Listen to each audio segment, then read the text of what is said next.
Good afternoon, everybody, and welcome to our first guest presentation of the year, just as term wraps up and you're about to get your very well-deserved break.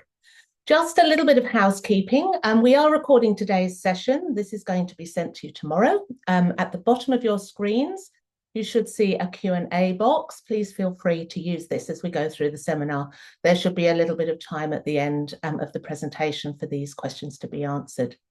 So without further ado, on behalf of 5 from 5, it gives me great pleasure to welcome Dr. Jennifer Throndsen today, coming live from Utah in the US, where it's still Tuesday and very late in the evening. Thanks for being here, Jennifer. Jennifer is the former Director of Teaching and Learning for the Utah State Board of Education and now works as an education consultant supporting schools, districts, and state departments across the US. She's been an educator for over 20 years, serving as a teacher, district office specialist, instructional coach, and a state literacy coordinator. She's also taught a number of undergraduate and graduate courses on curriculum and instruction. Jennifer has presented across the United States and internationally on a range of topics and is also a published author, last year releasing her book, Raising Up Readers, 25 Scaffolding Strategies to Help Students Access Challenging Text, which you can see on your screens there. And in addition, she has had articles published in multiple academic journals and has been a guest speaker on various podcasts. So we are very honoured to have you here today, Jennifer, and we're really looking forward to a fabulous session. So I will hand over to you. Well, thank you, Maddie. I'm excited to be here, and I think my energy is so high. I'm like, I don't even know that it's late at night. So here we go, friends. Thanks for joining us. Thanks for having me. I'm excited to be with you all. I've been to Australia a couple of times, and what a wonderful country, very kind, generous humans that you all are. So let's jump right in. She covered the about me, but the most important part about me is I am a world traveler. I've been to 57 countries and headed to hopefully capture a few more next month in May as we continue to get to my goal of 80 countries by 80. But she kind of hit all of the other highlights. Other than the multilingual learner coordinator, I served supporting multilingual learners in a school district in Alaska for a few years, and we moved that population from 25% of the kids being proficient to 75%. And I learned a lot in that job that pertains to literacy and language. And so you'll see some of that come through this presentation as well, because we all are dealing with students, whether English is not their first language or they just don't have rich home environments where oral language is happening. We are building academic language for all students. So you'll see some threads of that throughout the presentation. With that said, let's move right in. I want to give you 30 seconds in your minds on a piece of paper, whatever kind of works for your way of thinking. What are you already doing? We're going to get into some strategies today, but I work with teachers across this country, and there are so many ways to scaffold and things people are already doing that I really want to affirm, like, this is not things people aren't trying. There's just some intentionality that comes, and there's maybe some strategies that you can add to your toolkit. So 30 seconds. How are you currently scaffolding students who do not read at grade level, whatever you're serving, whether that's from kindergarten all the way up into secondary settings? What are you doing to try and support those below level readers in reading the material you want them to read? So just jot down some ideas. And then as we go through the presentation, can kind of compare, like, oh, that was in my list. Or like, oh, I hadn't thought about that, but I do that thing too. You'll be able to add to your list as we go. About 10 more seconds.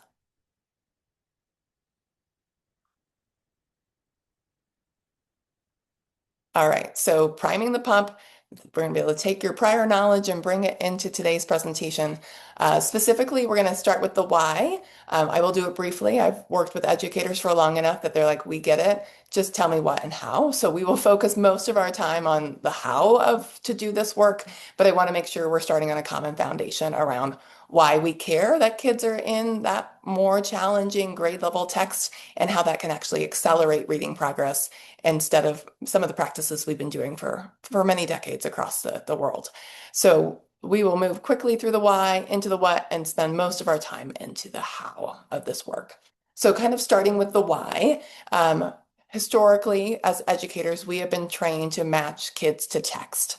We've been taught specifically how to look at a text and say, oh, this text might be too hard for you. Some of us have a leveling system where it's a number system. Some have letters. Some of us are just like, I know that's too hard. Let's give them something easier.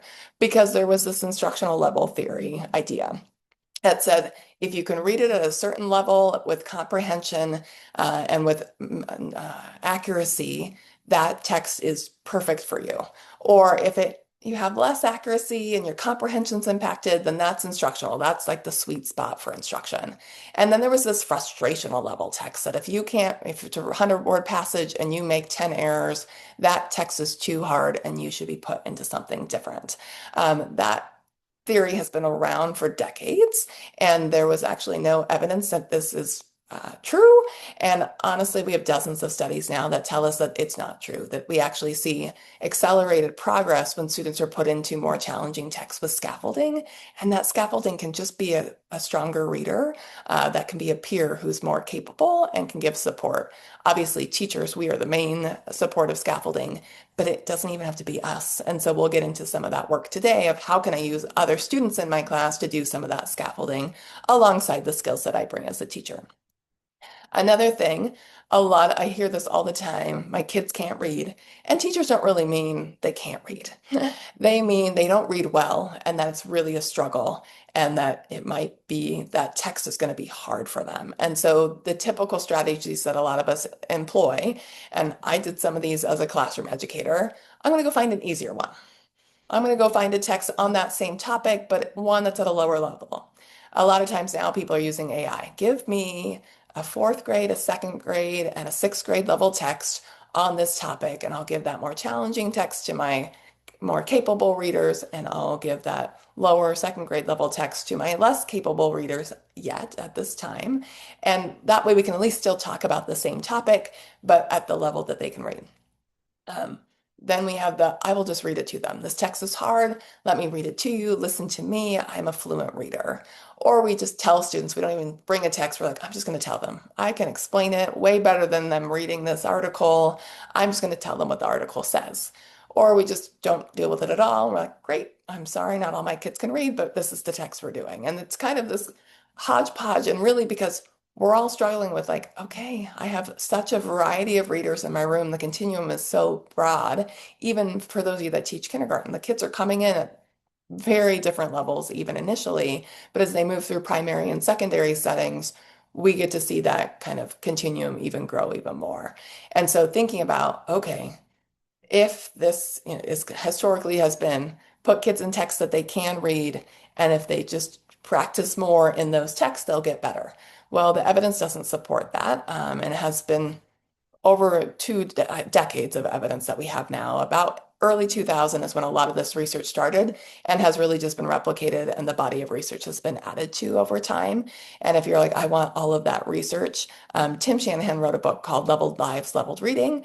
And in his book, he had so many pages of references, they actually made it a separate resource that he has on his website and that they have on the Harvard Education website, because it was like 75 pages of research that he collected, curated to talk about the need for moving kids from level text into more challenging grade level material. And grade level material, if you're like, what is grade level? Just think about the books you use in the classroom. Think about the curriculum you have, the text that the anthology that the students are reading from.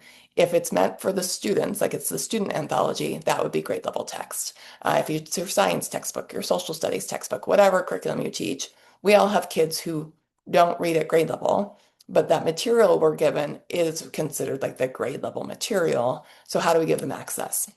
Well, the key points from the research literature are here.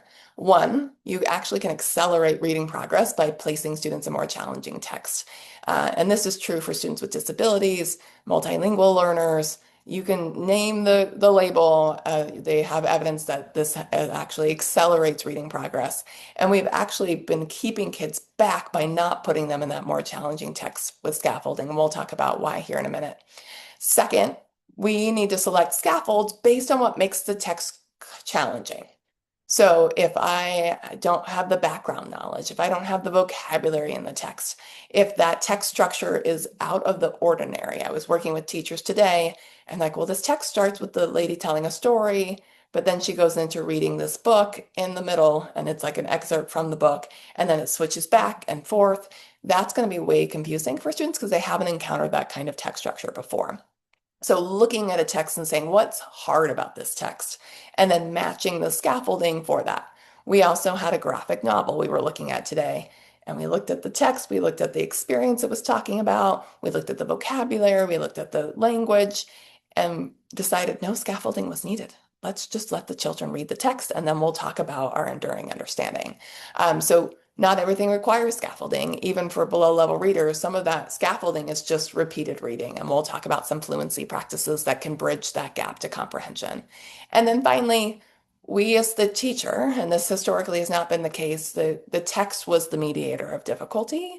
The job now is teachers are the mediator. We look at a text and say, how can I scaffold this so all my students have access to grade level content, grade level vocabulary in a way that makes it accessible to all? And that's the job. Previously, we were using the text to be the mediator. We didn't have to think through what's hard about this text. We just gave them text they could already read. But now what we're really working towards is this is the text I want everyone to read. Some kids will need more supports to be able to do that than others, but everyone gets access to the same text. So we want to differentiate our supports, not differentiate the text.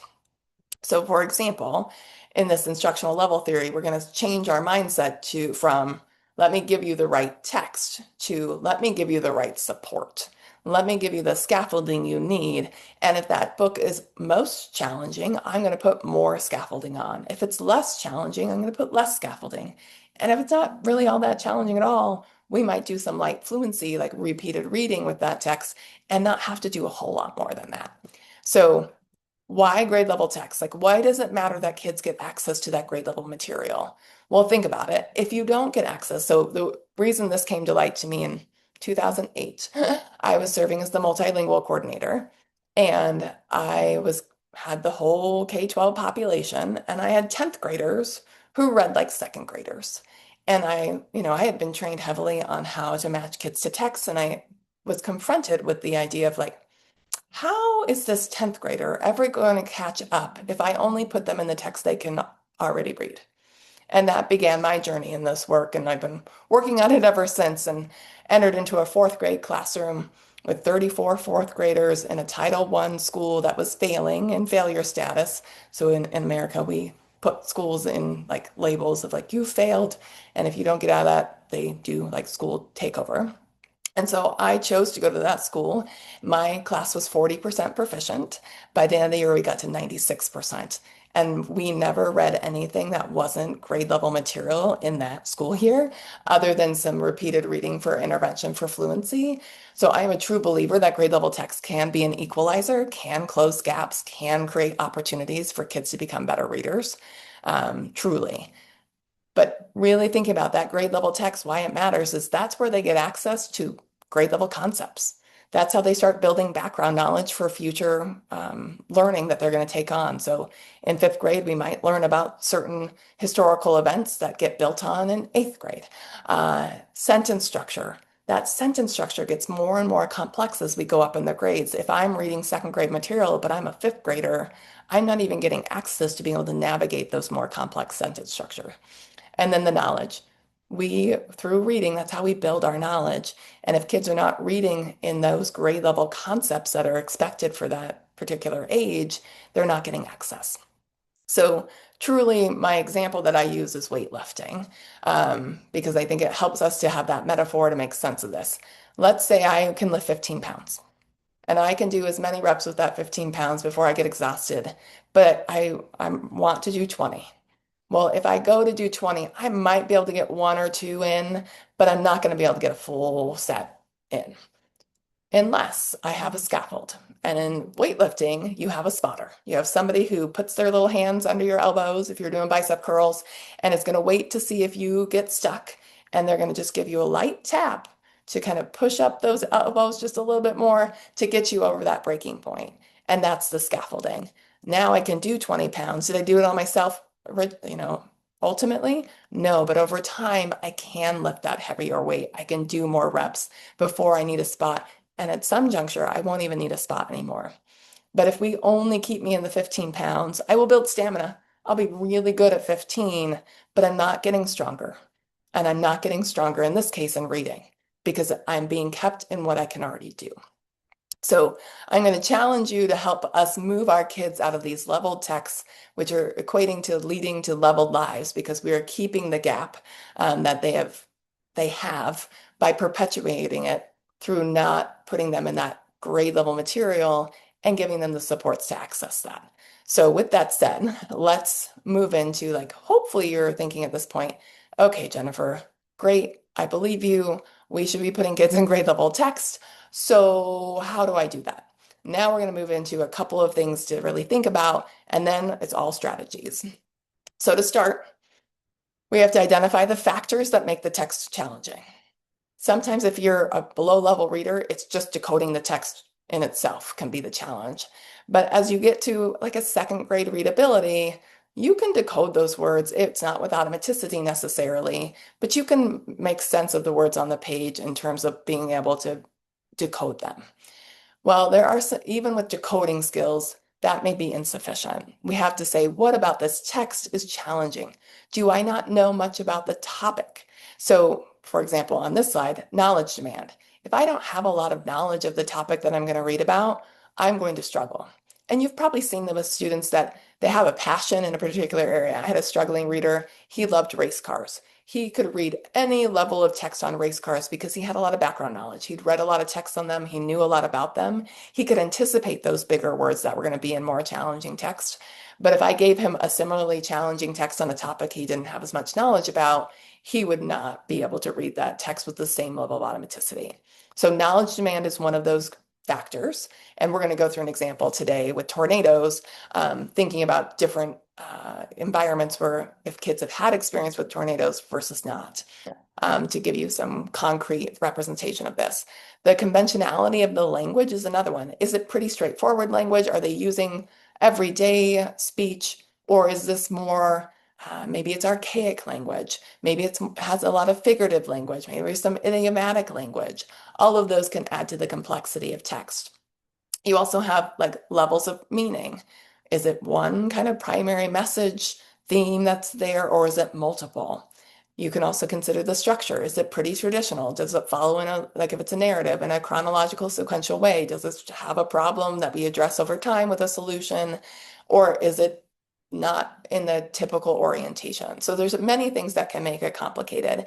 And this resource that I've been showing you at the end of the session, we'll have a QR code that you can get handouts from. Maddie will also send you out the link to the handout box, but there's several things that I've kind of curated for you to support this work. So when you're looking at a text, you can take these questions and say, yeah, this text, we're good. We don't have any structure. It follows a pretty traditional scope, what my kids would expect, but the knowledge demand might be too much. So we'll talk through some of those pieces, but that's the first step is, does the text need scaffolding beyond the decodability? Like looking at the vocabulary, the language used, the sentence structure, all of that. Once we get to that point, we move into, okay, now that I know what's hard about the text and I know my kids, you have to know what, their background knowledge, their experiences that they might be bringing to the table. I can start to say what scaffolding strategies would be helpful. This handout might be a little smaller on your screen. Again, it'll be available in that handout box at the end. But thinking about, there's things we do before reading, there's things we do during the reading, and there's things we do after. Now, this list looks pretty hard and fast. Like these are the things we do before. This is what we do during and after. But some of them really have some fluidity. One that doesn't, for example, is establishing purpose. You should start the purpose for reading before you have kids actually read. They need to know what they're reading for, why they're reading the text, what they're supposed to be able to do to show success. So we want to always establish purpose. But one, for example, using text sets to build knowledge. Well, you might have read a text first and now you're building onto that. Generally, we would use text sets to prepare students for it. Whereas like making connections, you can make connections before you read the text. You can make connections while you're reading the text. You can make connections after. So I don't want you to get too locked into where they are because there is some flexibility and fluidity across those.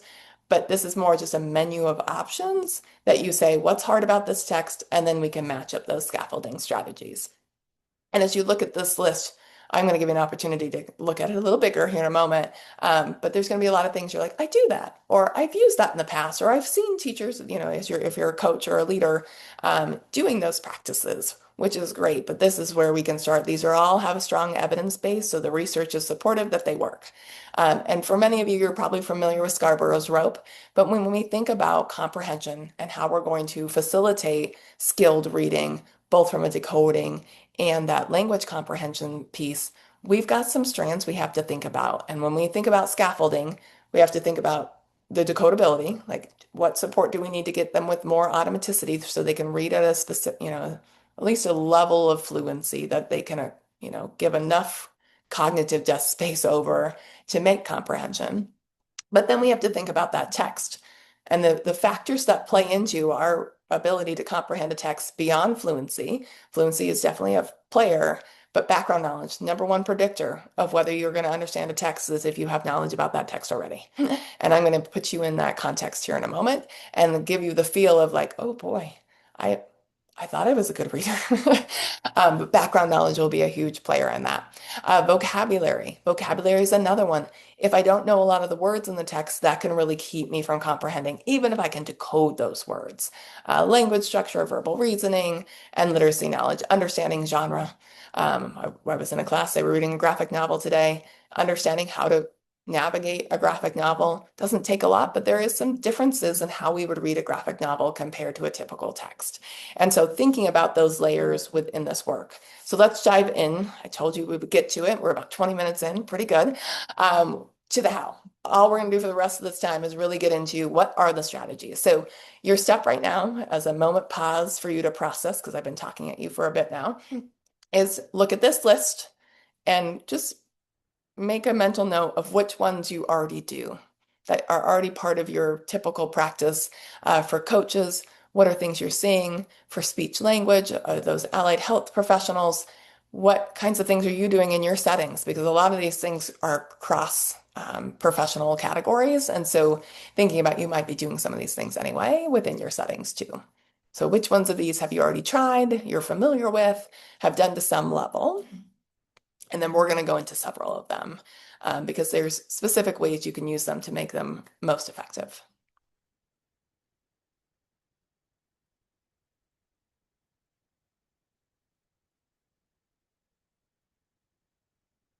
All right, let's dive in. So for our topic, I'm going to use kind of a theme throughout just to give you a concrete representation of these strategies. We're going to use tornadoes as our topic for today. I will go into some other topics occasionally, but in general, we're going to stick to that theme just so you can put this into real concrete picture. So with our tornado, we're going to pretend like we're in a class and we're going to read a text about tornadoes. Now, first step, the first scaffolding strategy, and really is just a best practice from a quality instruction standpoint, is to establish a purpose for reading. And that purpose can be driven by standards, but ultimately, really the purpose should be driven by what's the enduring understanding? What's the essential understanding that kids should walk away with to be better humans? To be more prepared for their future lives. So in this case, oftentimes our curriculum will be like, oh, we want them to learn about theme or compare and contrast or how to make inferences. That is never going to be the purpose of our reading. Our purpose for reading should be, what do we want as educators, our kids to know and be able to do to be prepared for their futures? And so in this case, thinking about tornadoes, some of my work is in Arkansas, and kids in Arkansas have a lot of knowledge about how to stay safe and the destructive nature of a tornado. But I live in Utah, and we do not have very common occurrences of tornadoes in Utah. So this topic for the students that I work with in Utah would be very foreign to them. They would need more information, more knowledge than students in Arkansas who see it on the news, who maybe have experienced it, who do their tornado shelter drills. And I did look up in Australia, it depends on your region whether you have these or not. So for those of you, if this is not a familiar occurrence in your community, we're going to have to build more background.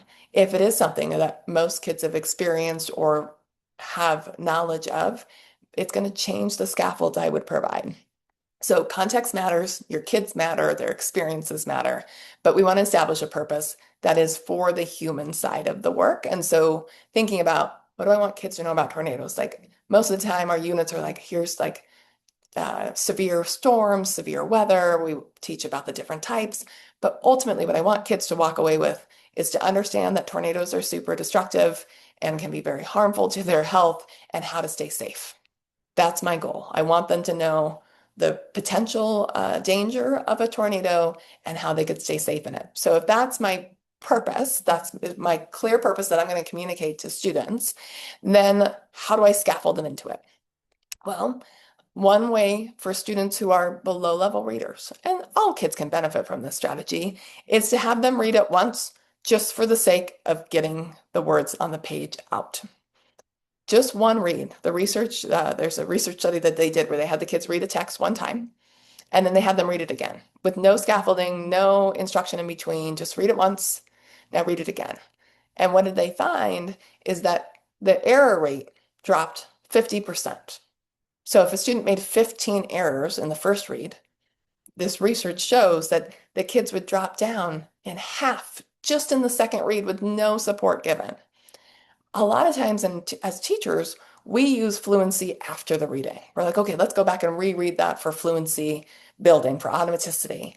Well, we really want to think differently about that. If fluency is the bridge to comprehension, which it is, we need to say to ourselves, how do I build fluency so I can yield increases in comprehension? And one of the easiest ways that we can do is have the kids read the passage once. Now, for students that you're like, they can't even read that, we can start with them listening to the audio version. They could read it with a more capable peer and read the parts they can, and their peer can be leaning in on the parts they can't.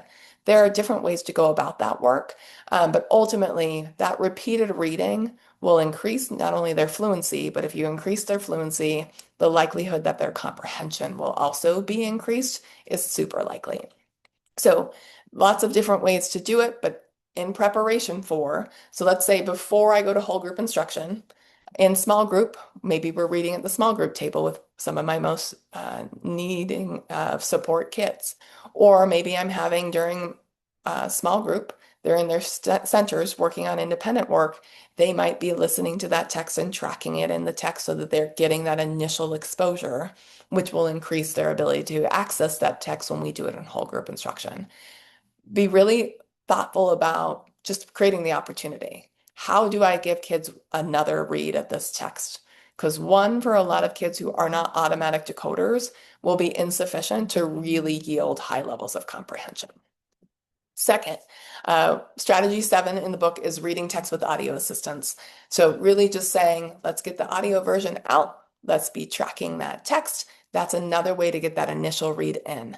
We don't want to lean there only. So audio version shouldn't be the only place that we do. But if you've got a hard text or you have really struggling readers, giving them access to that text via audio, it helps them with the name of the characters. I mean, how many times do kids just struggle with what the names are? It helps them to know what's happening in the story because a lot of students who don't read well have a much higher receptive vocabulary than they do an expressive reading vocabulary. And so they're going to have a lot more coming into that text, which yields more success. I've been working on this with one of my school districts that I'm down here right now in St. George, and they've been front loading kids for the story. And the teachers will tell you the kids sit up straighter, they're more engaged, they feel like they have something to offer because they've already had an initial exposure to that text. So if you have any kids that they kind of shut down when you go into reading, this can be a great way to bring them back to like, oh, wait, I do have something to offer. I do know something. And that success breeds future success because they're actually leaning into learning in a way that they haven't always been doing. Let me give an example, though, of the power of background knowledge. So taking in this text, I want you to read it. And at the end, I'm going to ask you what the main idea of this text is. So go ahead and take a moment.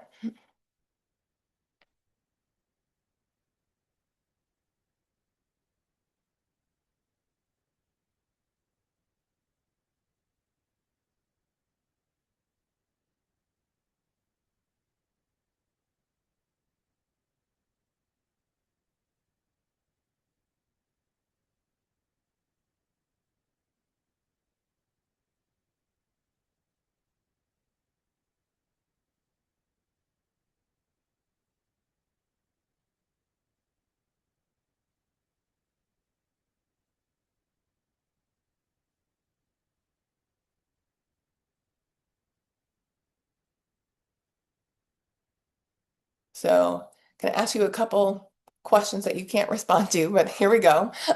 First, how many of you were able to decode those words with pretty high levels of automaticity? My guess is most of you read that text with no problem. There wasn't a single word that you had to like struggle over. You probably even know the definition of all of the words on the page. So you have the vocabulary, you have the fluency, you read it with automaticity. But yet, if I asked you what the main idea, most people, well, unless you've encountered this passage before, will not be able to tell me. It's usually about two people in the room, and most of those folks is because they've read this text before. So I'm going to put up a picture and see now, like, what is this text about and how just having that knowledge, just that picture, changes your ability to understand this text. The text is about laundry. Some of you are like, yes, I knew it. And others like, oh, I'm going to reread that. And I know it's the picture's covering some of it, but it makes a lot more sense when you have just a little bit of knowledge. And when we talk background knowledge, it really is meant to be just a little bit, just enough.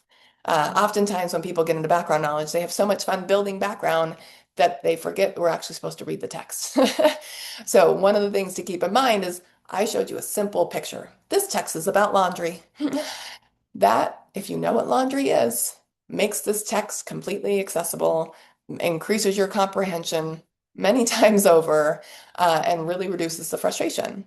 But without that, many of you are like, I'm a good reader and I have no idea if she calls on me of what the main idea is.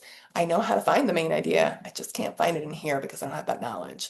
So one of the strategies, a huge one, because you go back to that Scarborough's rope, that top rope is background knowledge. We have to take the time to build background when kids have very little to no knowledge about the topic we're going to read. So when I'm in Utah and we're going to encounter a text on tornadoes, we take a few minutes and we do some work on what a tornado is, the destruction it causes, and get them prepared for what we're going to read. What we don't do is spend 20 minutes telling them everything that's in the text so they don't have to read it. I just want to give them enough, one, to entice them, but two, to give them enough knowledge to be able to enter that text and go, okay, I know what a tornado is. I understand that basic concept. I can use this text to get more information. So just want to hesitate or at least caution you that you don't want to spend more than like 5 to 10 minutes building background knowledge. We really want most of that knowledge to be built through reading the text. But had I just had you reread the laundry passage, it would not have improved your comprehension because the knowledge was lacking. So if I'm reading this thing about tornadoes, kids are making up all kinds of pictures of what they think this thing is, but I can cut down and get them to the right direction way more quickly with just a little background knowledge building. And one of the simplest ways to do that, there are four kind of main strategies, but I do want you to consider like not all stories need background. If I'm that Arkansas kid, Arkansas is on the kind of alley, the tornado alley is what it's called, as part of where we have a lot of tornadoes in America. And so they're very familiar. I don't need to build background. I can activate background and be like, tell me about what you know about tornadoes. Kids will be able to write that, speak it. They can give me all kinds of examples really easily in Arkansas. But thinking about your text that you're going to hit tomorrow, is that a topic kids know something about? Or is it something that like, ooh, that's a topic my kids know very little about? Then background knowledge is for you. So there are four kind of primary ways that you can build background knowledge. One, multimedia, pictures, videos, audio, just whatever you can to help them have a little knowledge. So in the case of the tornado story, I would have shown a short little National Geographic video that shows a tornado, shows that funnel cloud moving around and destroying things. So they get an essence of what it is. But that video also uses some of the key vocabulary we're going to encounter, but they get that visual support. Which is great for a multilingual. It's great for kids just because it lowers the language demand. So all kids can benefit by having that multimedia, unless they've got some other impairments like they're deaf or hard of hearing kind of things. Then we can move into front loading the key concepts. There might be some language, there might be some conceptual knowledge that I need to put into play in preparation for this. So in this case, they might need to understand what destruction is, what that encompasses. They might need to know tornado alley, that's in our text. Like, where that is in the world and like orienting them to a map to even show them where that part of the country is. Um, the other one, start with simpler text. I might read, let's say this is fourth grade and we're doing a tornado text. Well, we might, with some of my developing readers, we might read a second grade text prior to the whole group instruction in the fourth grade text, not in place of, but prior to, because that lower grade level text is still going to use some of that key vocabulary. It's likely going to have way more visuals to support the text. It's going to give us an opportunity to build our background knowledge in preparation for the whole group reading.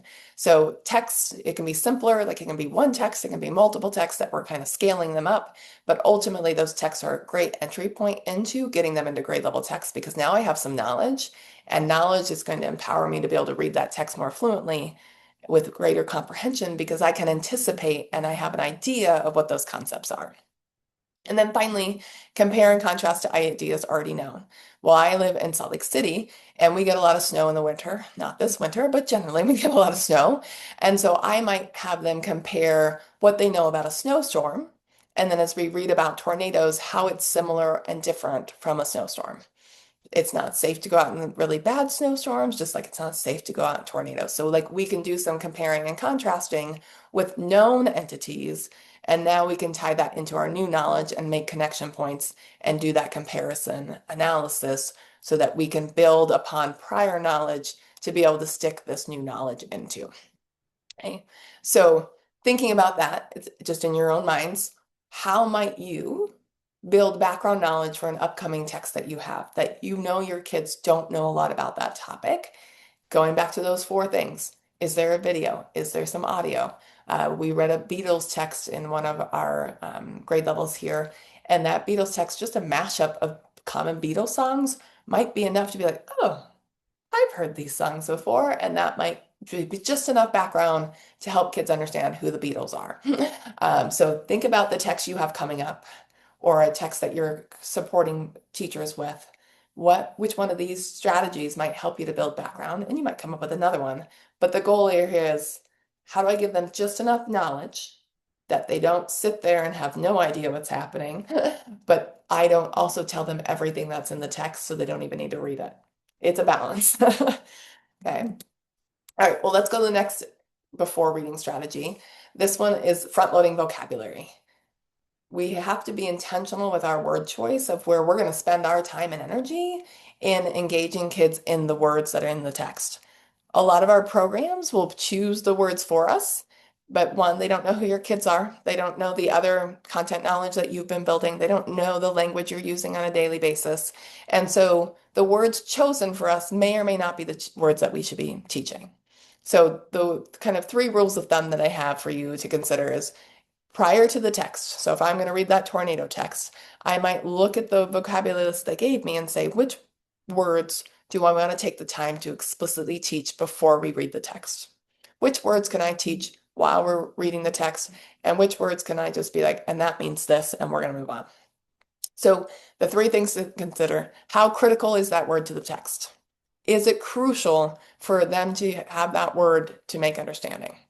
You can read a text. You read text all the time, and you don't have to know every single word to be able to get the gist of a text. So we want to be thoughtful about, is this word critical to understanding? If so, I'm going to explicitly teach that before we even get going into the text. So I'm going to front load that word.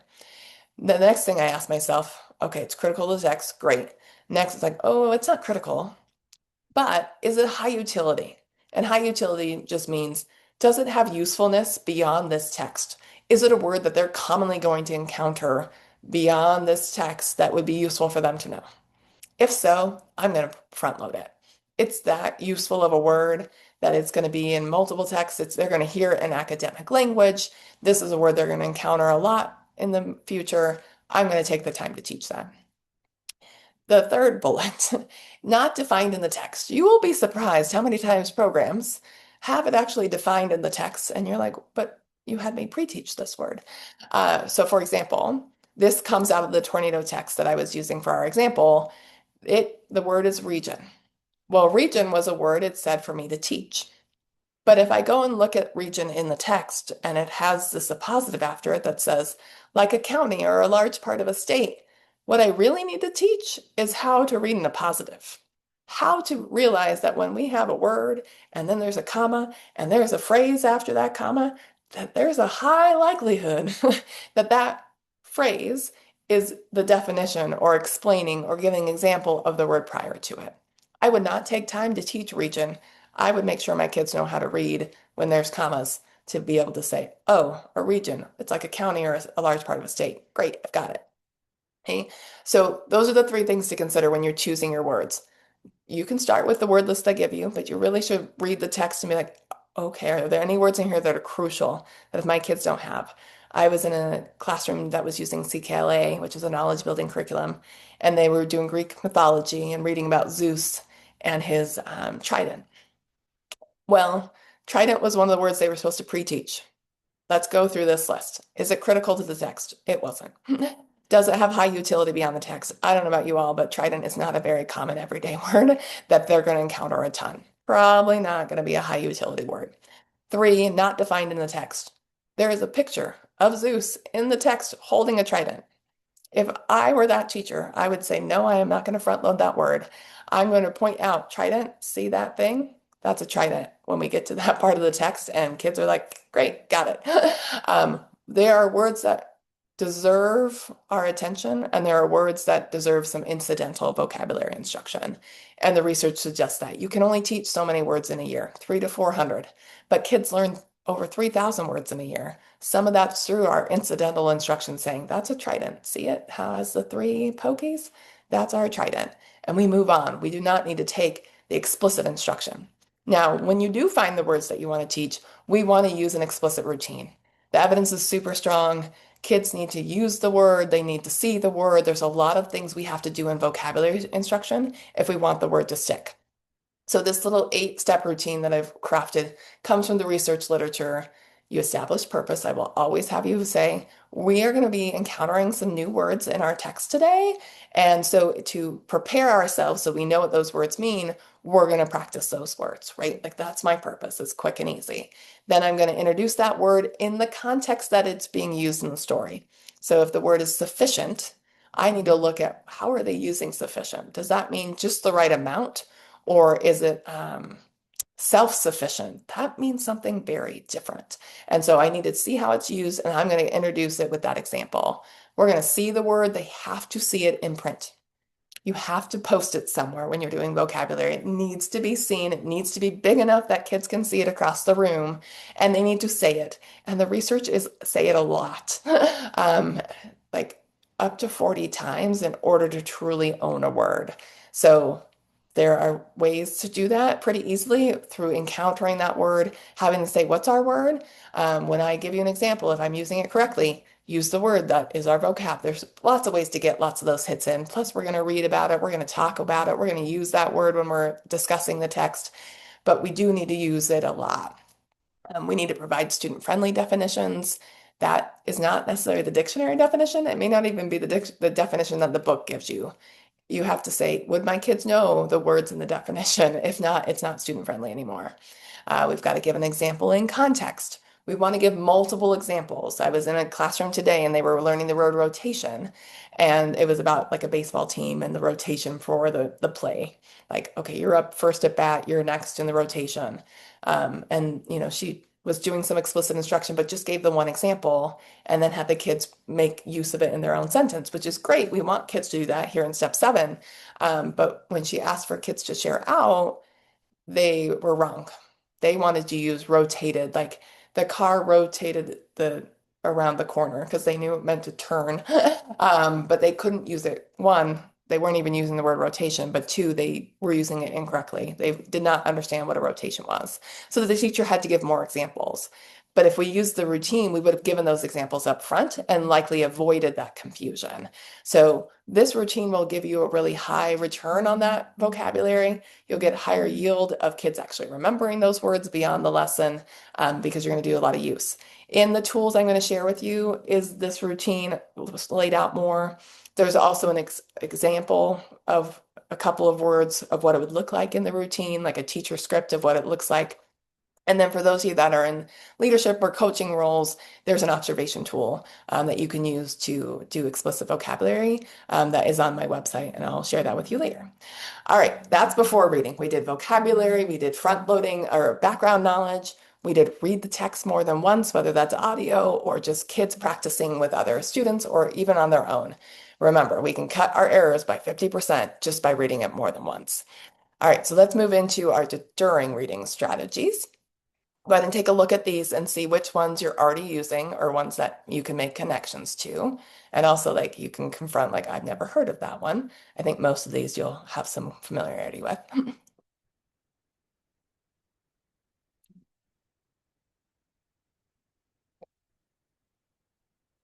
The one that most people I encounter, and maybe you all in Australia are different, is paragraph shrinking. Most people are not familiar with. So we're going to hit that one today.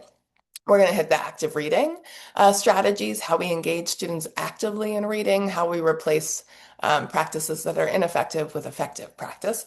We're going to go into graphic organizers. And I always feel a little weird because people are like, graphic organizers, I know how to use a graphic organizer, but do you? And I don't say that like snarkily. I say that from the research of how you actually get a graphic organizer to have the return on the investment that it can have. Most of us don't do it the way that we have to make a graphic organizer powerful. So if you use graphic organizers, stick around, listen in, because you're going to learn some little tweaks you can make to get a better return on your investment. All right, let's start with one of my favorite things. When I came to the state board and I worked at the state board for a decade, this was one of my main, like, I want kids actively engaging in text. And so looked at the research to say, what are the strategies I can help teachers employ to get them actively reading? And when I say actively reading, here's what I mean by that. At least half to all of the students are reading at any time. It's not one kid at a time. We have too many children. I mean, I told you I had 34 fourth graders. I had 34 first graders one time. Um, we have large class sizes in America. And so thinking about, ooh, if I only have one kid read, how many minutes of reading do kids get in that setting? Some of the kids might get none in a 30-minute lesson. Some kids that are strong readers might get more. So we want to replace, so popcorn reading and round robin reading, they don't get the job done because how many kids read at a time? We really want to build at least half the class reading at any point in time. And there's also some anxiety and some negative effects of popcorn and round robin reading that I won't get into, but you can definitely Google it if you're interested. And then finally, that supportive scaffolded practice. These active reading strategies not only are good for engagement, but they're also a scaffold depending on how you use them. So let's dig into what they are. So these are 6 evidence-based practices you can use to actively engage students in reading that take you away from single student reading, popcorn, or round robin reading strategies. I'm going to go through each of these quickly, but no, there's a resource that explains them in more depth, so you can dive into that in the handouts that I'll share with you. So the first one is close reading, not close, but close.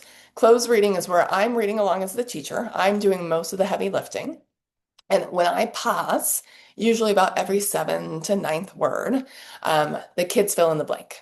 So I might be reading along tornadoes, are very destructive storms, that, and then I pause and the kids fill in the blank. So they're tracking the text with me, but they are, as soon as I pause, they know they're up and they're going to say the next word. Then it goes back to me and we just keep reading fluently like that. That's close reading. Echo reading is where the teacher will read the text, a portion of it, and then the kids will reread it. Now, the echo, a caution for you is a lot of times teachers will do it, but they don't give enough echo. And so all it is mimicking. The kids don't even have to look at the text. They can just tell you what the teacher said. You need to give them enough that they actually feel like they have to look at the text. Otherwise, it's just them parroting. They're not even looking at the words on the page. And the research suggests that if kids track and look at the words as they're being read through multiple exposures, those words become words that get added to their sight vocabulary.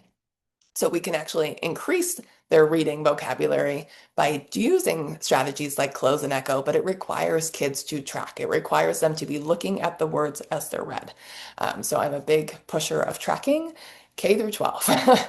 Okay, so echo, big thing. You read it, you read some, like maybe a sentence or two, and then the kids go back to the beginning of wherever you started and they read it.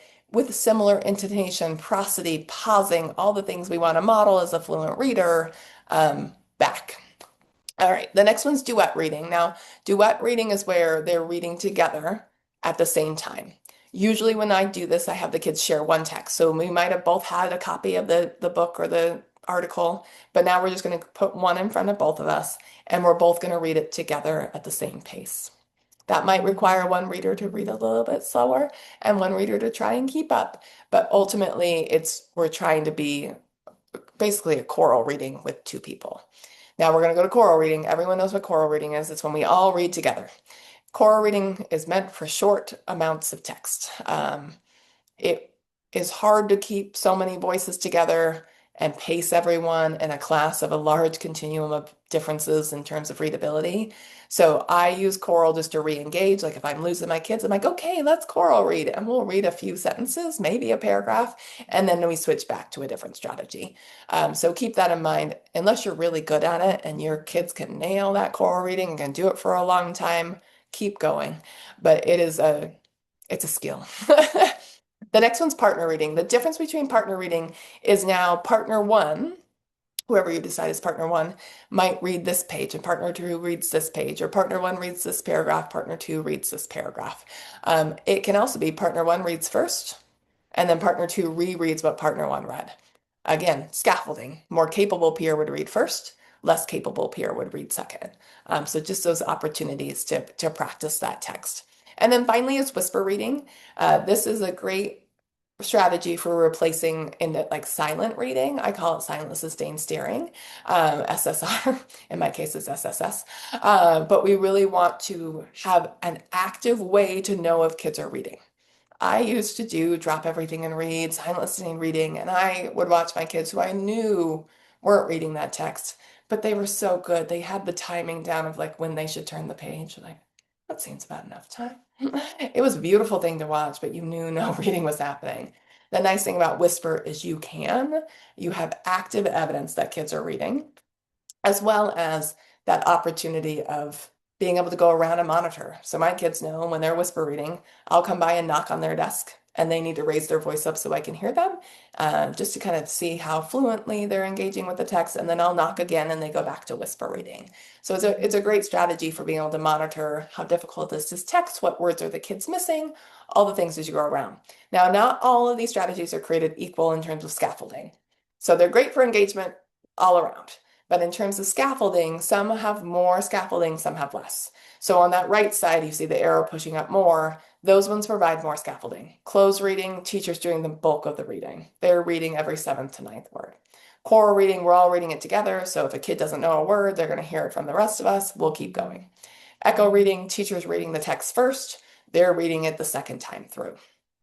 Less scaffolded, partner reading. You've only got one more capable peer and you've got to be intentional about that partnership. Duet reading. Duet reading, again, we've got that peer that's helping us, and whisper. Nobody's there helping us. We could be listening to the person next to us as a scaffold of like, oh, thank you. I know that word now. And you'll see some of your struggling readers, they'll be a half second behind the person next to them. Guess what? They're still trying, they're still whispering, and their eyes are on the text.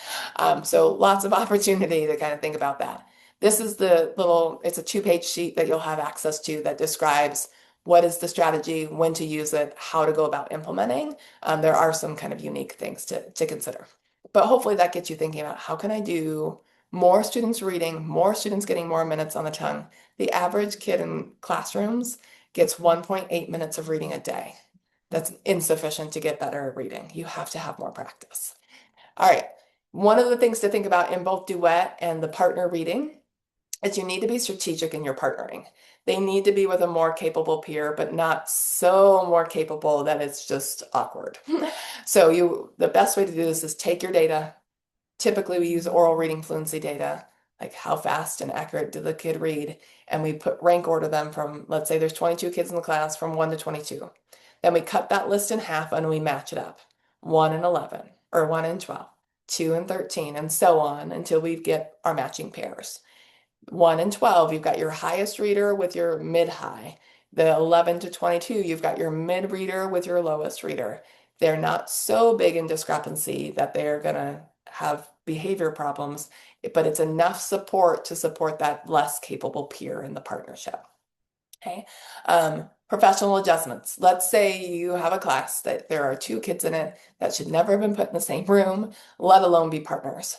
And they get matched up with this strategy. Use your professional judgment. If 2 and 13 should never be together, then put 3 and 13 together and 2 and 14. Don't get too rigid in this method. You still want to be flexible. Think about the kids you have. If there are, natural enemies, don't create yourself more work. Make those adjustments. And then you want to change those partnerships, and you'll kind of get a feel of when it's been too long. But generally, about 4 to 6 weeks seems to be the sweet spot of how long they can hang out together. All right, let's get into graphic organizers. That was active reading. Now it's graphic organizers. And as I said, almost every teacher has used a graphic organizer in their lives, but there's some things that we can do to make them work more effectively for us. So if you're using one tomorrow, here are some couple of ways to think about it. One, always establish purpose. I'm going to hit that every time. Like, what is the purpose of using this tool for the purpose of this lesson? Select the appropriate graphic organizer. These are things you're going to do in advance. Like, what's my purpose? What am I trying to achieve? What tool would help me to achieve that? And then you need to craft a draft yourself. You need to know what a completed one would look like. And this will come in handy for a later strategy. If you have that completed work, doing a partially completed one makes your life a lot easier. And then finally, you need to identify when students will pause to fill it in. So we're going to read the text first. Are we going to read chunks of the text and take moments to fill it in? What is that structure going to look like? You want to plan for those moments. That's all the things we do before we engage kids in the graphic. Now, during the reading, when we want to engage kids in the graphic organizer, and graphic organizers can come after, but we're talking during right now, we want to communicate the lesson's purpose. What are we trying to achieve? We need to introduce and explain the purpose of the graphic organizer. If we've never used this one before, we need to tell them, oh, when we use a Venn diagram is really helpful when we have two or more ideas that we want to look at what's similar and different, or we want to compare and contrast those ideas or those concepts. So as we think about that, we want to explain why we would use it, because in the future, you want the kids to be able to create their own. You don't want to always have to hand out the black line master. You want to say, okay, I'm going to ask you to compare and contrast the difference between frogs and toads. They should think in their mind, okay, if I'm going to compare and contrast, what tool might be good for me? And they should be able to draw those circles. But most of us are giving them the tool without explaining why we use the tool that we would. And then over time, empowering the kids to say, which tool should we use if this is our purpose today? You really want to get them to own which one they would use for what purpose. And then you want to explicitly model how to extract the information and how you do that, like the metacognitive work it takes to be able to say, okay, maybe we're working with the pink river dolphin and we want to talk about its diet, its features, its physical features, and its predators. Well, we might have a 3-column chart for that, for them to organize their ideas, but a lot of kids don't know how to pull those details out. They either want to write the whole sentence or they pull out details and don't know where to put them. You want to model that. But over time, you might have modeled it enough that now we're like, okay, we did the I do, we did the we do. Now you might just say, okay, you know how to do this. Go ahead and do it. And here's the pause point at which you would do that activity. So maybe you're going to read the first 4 pages with your partner. You're going to do a duet reading. And now when you get done with page 178, go ahead and fill in information that you learned to complete that section of the graphic organizer. So you can kind of pace those moments of when they should be pausing to reflect and add to. And then finally, after reading, the graphic organizer should not just be a copy. If they are going to have the exact same thing that you are going to do, then you should just make the graphic organizer. You should just put it up there. You can still have them helping with the ideas, but if we're going to just all copy the same thing, I want their cognitive energy on what we're doing, not on the copying effect. So be thoughtful about that. There's more in the book if you're interested, around like when you would have a kid use a graphic organizer and when you would just do the actual writing of that graphic organizer versus kids copying your graphic organizer down. All right, so after we're done, we've got our graphic organizer.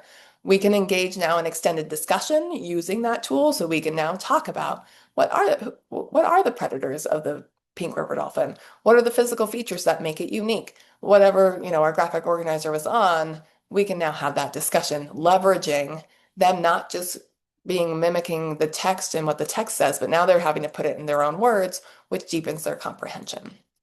And then finally, wrap up with having students reflect on how well they met the purpose of the lesson. So we started with the purpose, then we would come back to the purpose and have kids kind of self-assess how well did you achieve our purpose today. So that's a graphic organizer in a nutshell, and on the screen were just examples of those. Like I said, you've all used them in the past, but thinking about what they look like. All right, here's our last during reading strategy, one that people really love is usually a newer one to folks. It's called paragraph shrinking. It's a summarization strategy. So if you are in a grade level that you're trying to help kids to learn how to summarize, and it is a hard skill to teach, paragraph shrinking might be for you. This is where kids work in partners. It's a peer-assisted learning strategy out of Vanderbilt University. And it has two kids working together. One's the reader, one's the coach, and they take turns. So the reader reads first, the coach will coach, and then they'll switch roles. The coach will become the reader, and the reader will become the coach. And they read for a predetermined amount of time or amount of text. Generally, the practice is 5 minutes. This kid is going to read for 5 minutes, and then they're going to switch roles. After each paragraph, though, so you might be reading for 5 minutes, you might have 8 paragraphs you're going to read in that 5 minutes. They're going to stop after each one and they're going to do what's called paragraph shrinking. The coach is going to ask them after they read the paragraph, name the who or the what of the paragraph that they read, tell the most important thing about what the who or what did. So they have to think, oh, what was the most important thing that they did? And they have to say that. And then the coach will say, summarize the main idea in 10 words or less. And now they have to take the who or the what, did what, and come up with the most important idea. What your kids will want to do is come up with the most interesting idea. We have to train them what is the main idea. But that 10 words or less is really a cognitive load. It really gets kids to have to be succinct to really get down to what is the main idea. So if 10 is really hard for your kids to start, you can start with 12 or 15, but ultimately you want to get them down. In that 10 words, if the topic is the pink river dolphin, that would count as one word. So whatever the who or what is just one word. The three little pigs would just be one word. And then they can give the rest of the words of their 10 to that work. So for example, this could be our text. I took this from an Acadian's progress monitoring passage. If you were to read it, take just a moment and I will kind of model for you what it would look like.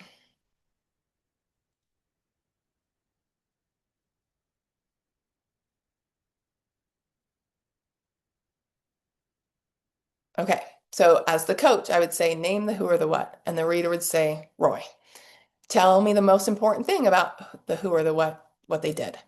And they would say, lived in Africa before moving back to the US. Okay, summarize the main idea in 10 words or less. Roy lived in Africa before moving back to the United, oh no, States. That's 11. And their coach is going to say, shrink it. So they have to retry. Roy lived in Africa before moving back to America. That will work. And so really just getting them to get it down to that 10 words or less. There's little coach and reader cards that you can use with kids to train them on this. Like, here's your step one, here's your step two. When they swap roles, they swap cards. It's a pretty easy strategy. Kids really enjoy it because they get to work with a partner. It takes the modeling on the teacher's part. From teachers that have done it, I've done it myself. It usually takes a week or two before like the kids really get the concept and you can start doing less modeling and let them go off and do it and just be monitoring and giving feedback. It does take some training, but after that, you can use it every couple of days. You can use it once a week. You can bring it in whenever you want to. But if the kids can summarize and find the main idea, like we have a win. And it's a lot of practice at reading text, but having the scaffolding support of a coach. These little cards are available in the handout as well that I'll share with you in a little bit. Okay, let's wrap up here with after reading. This part's quick, so don't worry. We're almost done. These are some of the after reading strategies you can use, again, as you read through those, like the first one, using text-dependent questions for collaborative discussions. Could you do during reading? 100%. Don't get too locked into where they fall. Just think about when they might be appropriate to be a scaffold. All right. So one of the strategies is partially completed graphic organizers. And this way I said earlier, like if you fill it in, Making a partially completed one is much easier because now you just take some of it out. The reason for this is if you have students that like handwriting, it takes them forever to write something, I can speed them up. If the language is a barrier, like I need to reduce the cognitive load, this is a strategy you can use. I often used it with like newer multilingual learners who are learning English, still acquiring at the early stages. They would have the same graphic organizer expectation, like they're going to have the same details that we would want, but some of those details are filled in for them to save them some cognitive load. It also reduces the time to complete the task. So if you're short on time, but you really need that graphic organizer to be able to get into the writing task, this is one way to kind of speed that up. But it balances that content with the learning process. So we can spend some time learning because likely when you're doing a graphic organizer, they're also trying to extract this information, which is its own cognitive demand, as well as fill out a tool. So this is just one way where you would actually like leave blanks that they would fill in, but would help them with getting the structure. And this is something you can reduce over time. As kids learn how to use this graphic organizer, you can take less and less of the supports away of how much content you put into it, but it's a great way of transitioning kids into that work. Another strategy is sentence or paragraph frames. This is just a couple of examples. Oops, went the wrong way. This is a paragraph frame after we read the tornado text that kids could fill out. Tornadoes are severe weather or dangerous storms, whatever they've learned. They can cause mass destruction and flip cars. They would fill in the blanks, but it helps them to get the structure of how you might do a summary paragraph, for example. And over time, I can take more and more of that structure away until they can write one. But for kids who struggle to write, just giving them this frame feels more doable. If you have kids that like shut down as soon as you ask them to write, if you can give them a frame to get started, many kids will persist more at a lengthier disposition than they might have otherwise. And this is just an example of a narrative one where you could be doing a retell of the key events that happen in the story based on the story elements, like the setting, the characters, what's the problem, what's the solution, all of those things. So just some examples of things you could do after to help kids more deeply, because we know from the research that reading and writing are reciprocal relationships. When you have to write about what you read, you deepens your reading comprehension. Um, from a just structural standpoint, a single paragraph frame typically has these components. Like if you're going to do a paragraph that has that introductory sentence, ooh, that's something I want kids to know how to do anyway, right? So through the models, we're now giving them kind of mentor text that they will be able to take into creating their own paragraphs over time. Typically, two or more questions or examples that support the topic. Some transition words are generally in there to help them with that. And then that conclusion sentence is what a typical paragraph frame does. So, to reiterate just some of our key points from today. One, we can accelerate, which means we can grow our readers more quickly by putting them in more challenging texts. We did a study in Utah where we had people read for 15 minutes, 4 days a week, in text that was 2 years higher than the lower reader in the partnership.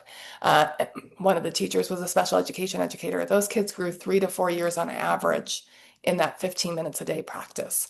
And they were put in text that was 2 years or more above their current reading level. And their scaffold was just a peer. This is not complicated work necessarily. We can do it with really light touches. We need to select scaffolds based on what makes the text challenging to students. We need to go through and say, is that language, those conventions, that knowledge, what's going to make this hard so I can think about what scaffolds make sense. And then remember, you are the mediator of text, not the text. As teachers, as educators, we are the ones who can make that text less challenging. So with that said, I'm going to just hit a quick wrap up in terms of if you're interested and want to learn more about those strategies, that's the book. There are some free resources on Solution Tree as well if you want to just see what's like available without buying anything. And then if you would like to follow me in any way, I know we're going to do some questions here in just a moment. If you have any from the Q&A, you're welcome to follow me on LinkedIn. That's my name. Instagram, you'll get professional and my travel experiences if you want that. If you want just professional, LinkedIn's your jam. My website has some resources you might find useful. And then that QR code is the handouts from today. So with that said, Maddie, I'll hand things back over to you. Fantastic. Thanks ever so much, Jennifer. I have just lost my Q&A box. Let me bring it back up. You have covered everything in so much detail. I've got thanks, but I have no actual open questions at the moment, Okay. which is a great thing. I will be sending out the recording tomorrow. I'll send the link to all of the resources. We may have a question coming in. We've got lots of thank yous. We really appreciate you sharing your passion, sharing your knowledge, and providing such practical things that teachers can do to scaffold those more challenging texts for the readers in their class. Let It me. was my pleasure. I hope it's helpful and that you have some practical ideas to take back. Absolutely. I'm sure there are things that teachers can start implementing straight away. So that's fantastic. So I'm going to wish everybody a fabulous afternoon, a fabulous school holiday break when it arrives very soon. Thanks very much, everybody.